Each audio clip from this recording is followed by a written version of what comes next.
राज्यातील खाजगी अनुदानित शाळा आणि अंशतः अनुदानित शाळांमधील शिक्षक आणि शिक्षकेतर कर्मचाऱ्यांच्या संदर्भात शालेय शिक्षण व क्रीडा विभागाने एक महत्त्वाचा असा निर्णय घेतलेला आहे.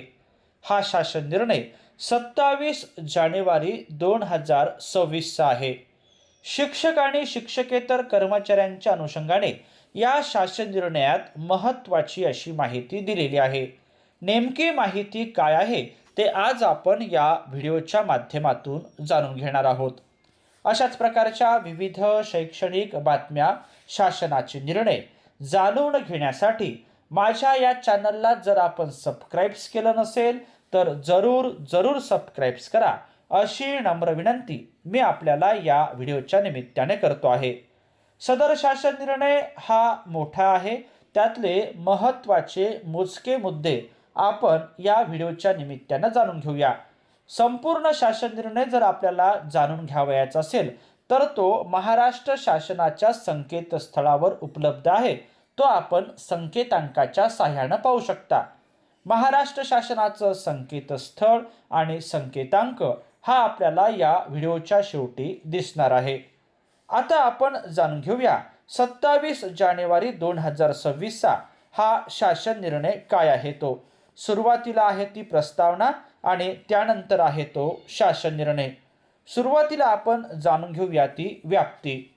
शालेय शिक्षण व क्रीडा विभागाच्या प्रशासकीय नियंत्रणाखालील सर्व अनुदानित व अंशतः अनुदानित खाजगी शाळांना अनुकंपा नियुक्तीची सुधारित योजना लागू राहील.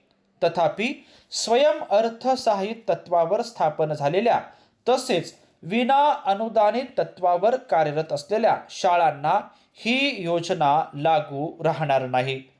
त्यानंतरचं उद्दिष्ट.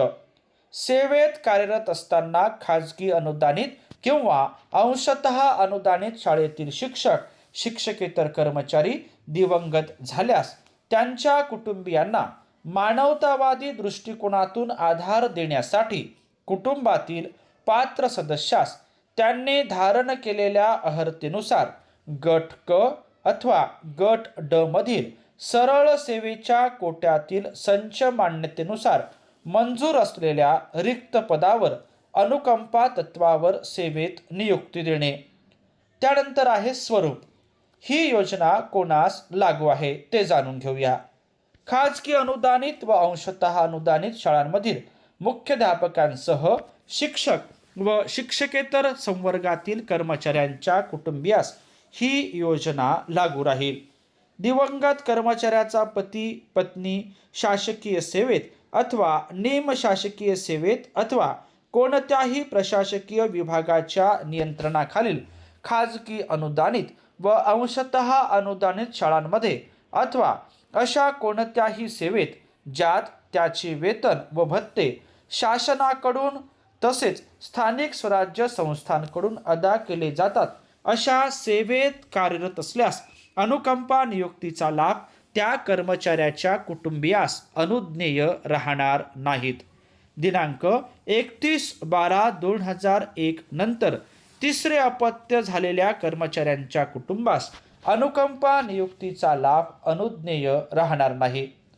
अनुकंपा नियुक्ती कोणत्या परिस्थितीत अनुज्ञेय आहे ते आता आपण जाणून घेऊया. खाजगी अनुदानित व अंशतः अनुदानित शाळांमधील नियमित शिक्षक, शिक्षकेतर कर्मचारी सेवेत कार्यरत असताना दिवंगत झाल्यास त्याच्या कुटुंबातील पात्र सदस्यास अनुकंपा नियुक्ती अनुज्ञेय आहे. सेवेत कार्यरत असताना बेपत्ता झालेल्या नियमित शिक्षक, शिक्षकेतर कर्मचाऱ्यास सक्षम न्यायालयाने मयत घोषित केले असल्यास त्याच्या कुटुंबातील पात्र सदस्यात देखील अनुकंपा नियुक्ती अनुज्ञेय आहे. कोणत्या पदावर नियुक्ती अनुज्ञेय आहे ते आता आपण जाणून घेऊया.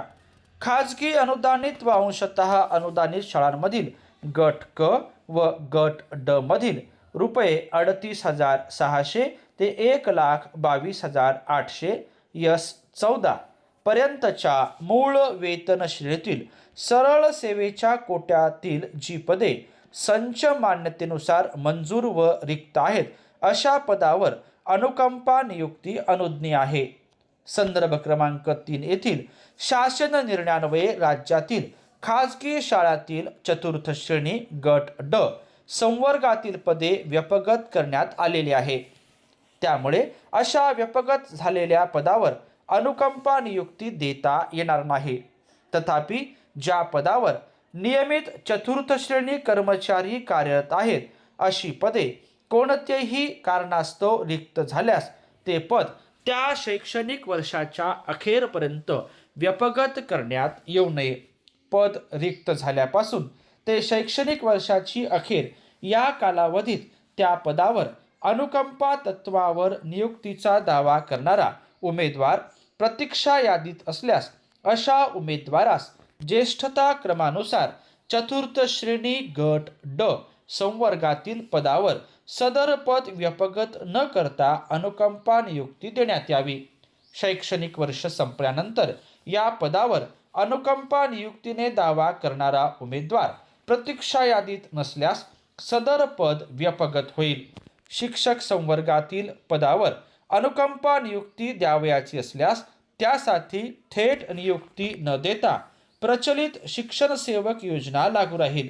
यासाठी संबंधित उमेदवाराने यथास्थिती शिक्षक पात्रता परीक्षेसह आवश्यक ती अर्हता धारण करणे आवश्यक आहे. अनुकंपा नियुक्तीसाठी कुटुंबातील पात्र सदस्य कोणते आहेत ते आपण जाणून घेऊया. दिवंगत शिक्षक शिक्षकेतर कर्मचाऱ्यांच्या कुटुंबातील सदस्य हे खालील प्राधान्य क्रमानुसार अनुकंपा नियुक्तीसाठी पात्र राहतील. कुटुंबातील ज्या सदस्यास नियुक्ती द्यावयाची आहे त्याने खालील प्रमाणे इतर सदस्यांचे ना हरकत प्रमाणपत्र या शासन निर्णयासोबतच्या परिशिष्ट अ मधील नमुन्यात देणे आवश्यक आहे.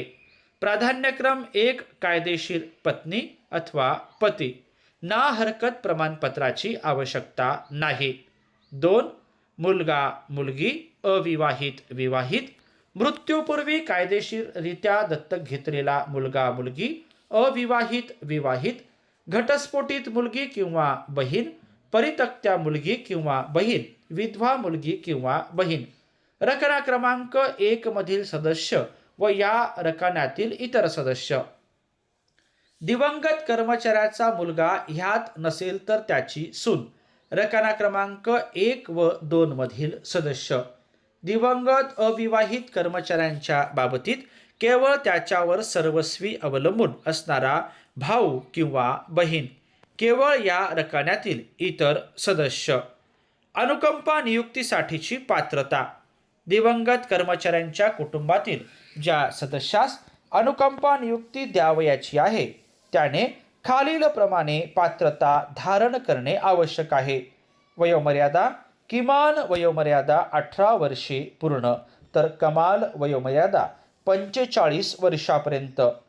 सेवा प्रवेश नियमात विहित केलेली अर्हता. ज्या पदावर नियुक्ती द्यावयाची आहे त्या पदासाठी आवश्यक असणारी शैक्षणिक, व्यावसायिक, तांत्रिक व अन्य अर्हता धारण करणे आवश्यक राहील. परंतु दिवंगत कर्मचाऱ्यांची पत्नी अथवा पती शैक्षणिक अर्हता पूर्ण करत नसल्यास उपरोक्त परिच्छेद क्रमांक 3 क 2 मधील तरतुदीच्या अधीन राहून केवळ गट ड मध्ये नेमणुकीसाठी शैक्षणिक अर्हतेची अट शिथिल करण्यात यावी. सदर सवलत केवळ दिवंगत कर्मचाऱ्याच्या कायदेशीर पत्नी पती या सदस्यांपुरती मर्यादित आहे. अन्य सदस्यांसाठी ही सवलत लागू राहणार नाही. गट क मधील ज्या संवर्गाच्या सेवा प्रवेश नियमानुसार टंकलेखन अर्हता आवश्यक केली असल्यास अशा गट क संवर्गातील पदावर अनुकंपा तत्वावर नियुक्त झालेल्या कर्मचाऱ्यांना नियुक्तीच्या दिनांकापासून 2 वर्षाच्या मुदतीत टंकलेखन प्रमाणपत्र सादर करणे आवश्यक राहील.